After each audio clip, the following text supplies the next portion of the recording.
Olá, sejam bem-vindos mais uma vez, professor Sandro Marcos Godoy, Direito Ambiental. Meus amigos, continuamos então nossa aula de Direito Ambiental e ainda continuando sobre princípios que regem o direito ambiental. Então hoje, vejam comigo, nós vamos tratar de alguns princípios. Princípio da prevenção, princípio da precaução, princípio do poluidor pagador, princípio do usuário pagador e, finalmente, participação democrática. Meus amigos, fiquem atentos, fiquem todos atentos, porque estes princípios geralmente são cobrados em concursos públicos, são cobrados no exame de ordem e na sua vida profissional, na sua peça profissional, no seu escritório de advocacia, você que é promotor de justiça, você vai se valer desses princípios para montar a sua peça processual. Antes de nós iniciarmos os novos princípios, venham comigo, recordem rapidamente a nossa última aula, nós falamos de 4 princípios importantes.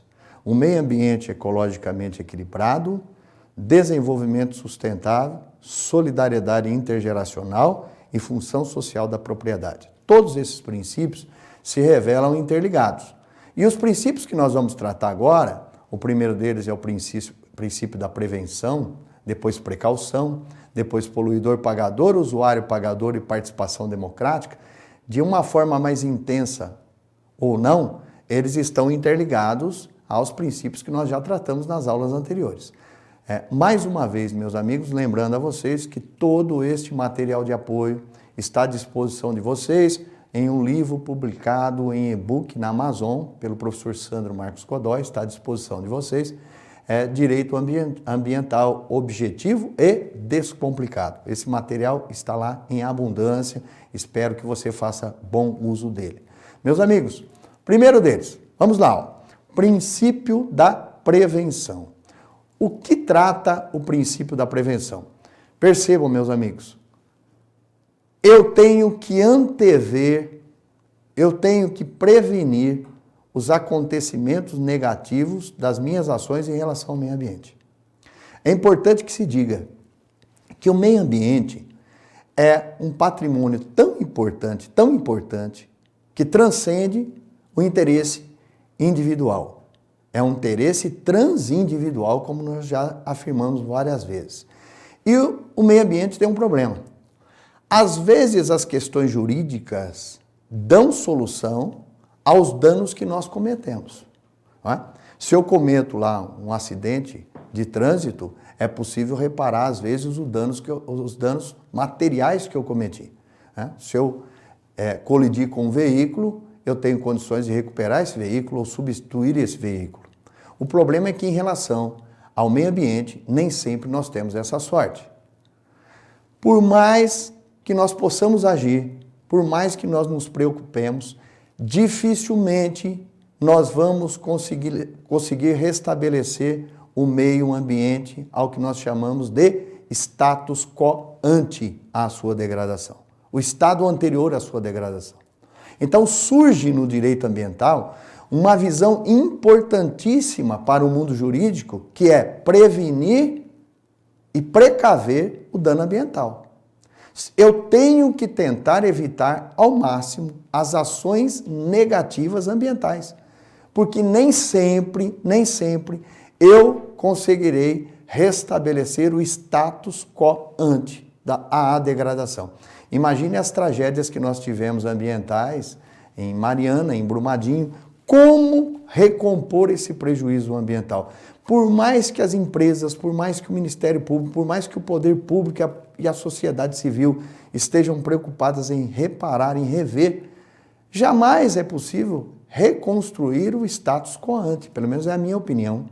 Não é? Até porque não se tem ainda, meus amigos, a dimensão dos prejuízos ambientais dessas catástrofes. Prejuízos ambientais podem surgir daqui décadas.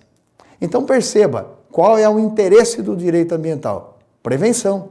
Nós temos que evitar ao máximo o prejuízo ambiental. E aí surge então o princípio da prevenção. Nós temos que ter um olhar de prevenção em relação aos danos ambientais.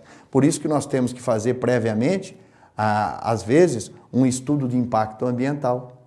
Nós temos que tentar identificar quais são as ações negativas para prevenir essas ações negativas. Então, o princípio da prevenção trata sobre isso. Aí venham comigo. Um outro princípio, que às vezes é confundido com o princípio da prevenção, mas ele é um princípio autônomo, é o princípio da precaução. Qual é a distinção que nós fazemos no nosso livro? Uma distinção básica. No princípio da prevenção, eu tento antever todas as situações fáticas possíveis de degradação ambiental, para que eu possa prevenir e restringir ao máximo o impacto negativo das minhas ações ao meio ambiente. O princípio da precaução é um passo diferente. Eu costumo dizer que o princípio da precaução ele vai além do princípio da prevenção, porque a prevenção são aquelas ações que eu consigo identificar, por exemplo, num estudo de impacto ambiental. Eu penso nas possíveis intervenções negativas, mas eu devo ir além. O patrimônio ambiental é tão importante que prevenir é pouco. Eu tenho então que ter precaução. Olha, se eu faço uma barragem e se eu utilizo a melhor técnica possível, eu estou dentro do princípio da prevenção. Mas eu não posso contar que essa barragem não vai ruir de alguma forma. Então eu não posso colocar no caminho da minha barragem cidades, pessoas, acomodação humana. Isso é princípio da precaução. Por mais que eu tenha tomado prevenção, eu devo ir além. O princípio da precaução vai além ao princípio da prevenção. Se na prevenção eu tento identificar as ações negativas, na precaução eu dou um passo a mais. Ainda que eu identifique as ações negativas da minha atividade em relação ao meio ambiente, eu tenho que ter precaução. Ainda que eu tenha seguido todas as normas, ainda assim, a importância do meio ambiente exige que eu tenha precaução. Algo mais que a prevenção. E venham comigo, aí nós temos um outro princípio muito importante, que é o princípio do poluidor-pagador. Olha lá, o princípio do poluidor-pagador deve ser interpretado com muita cautela. Porque pelo nome, princípio do poluidor-pagador, muitos sustentam equivocadamente que se o poluidor pagar, então ele pode poluir.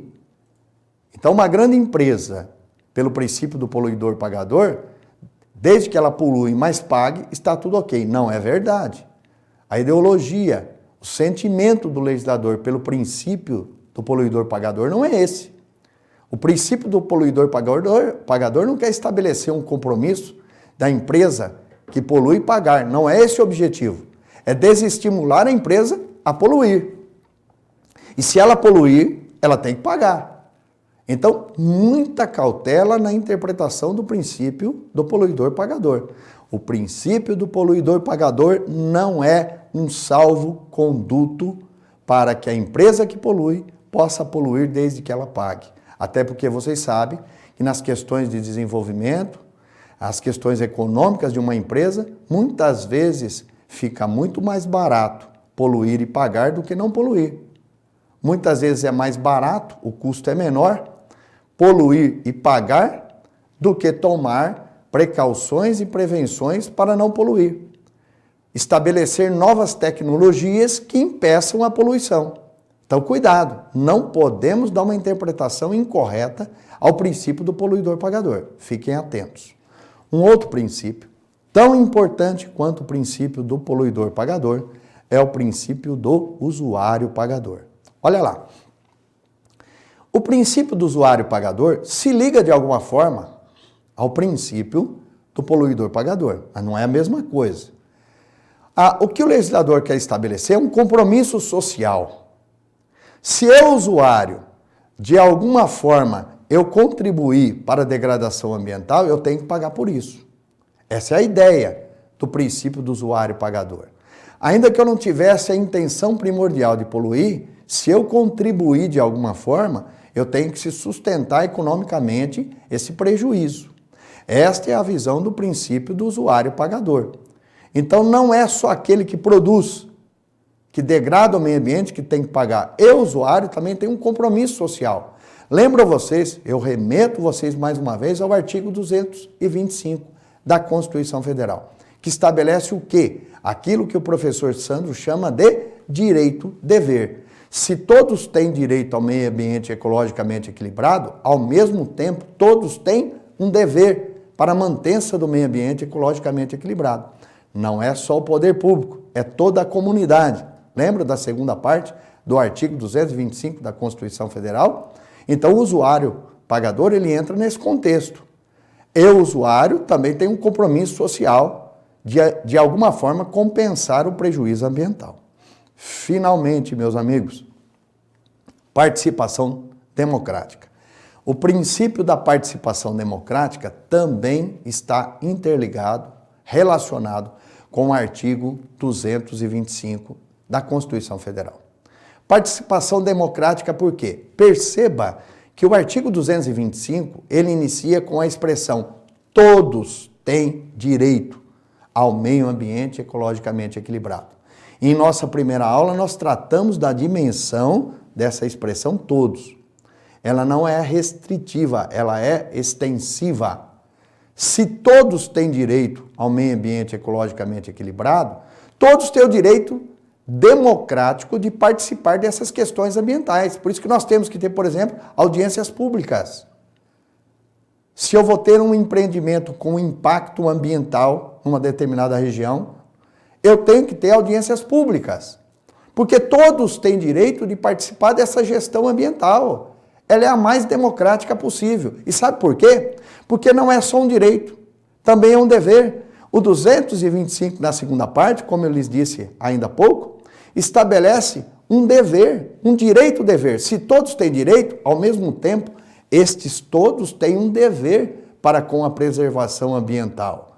Então, a participação democrática, ela surge não só como um direito social, mas como o quê? Uma obrigação social. Se nós entendermos que o 225 da Constituição Federal estabelece o quê? Um direito-dever.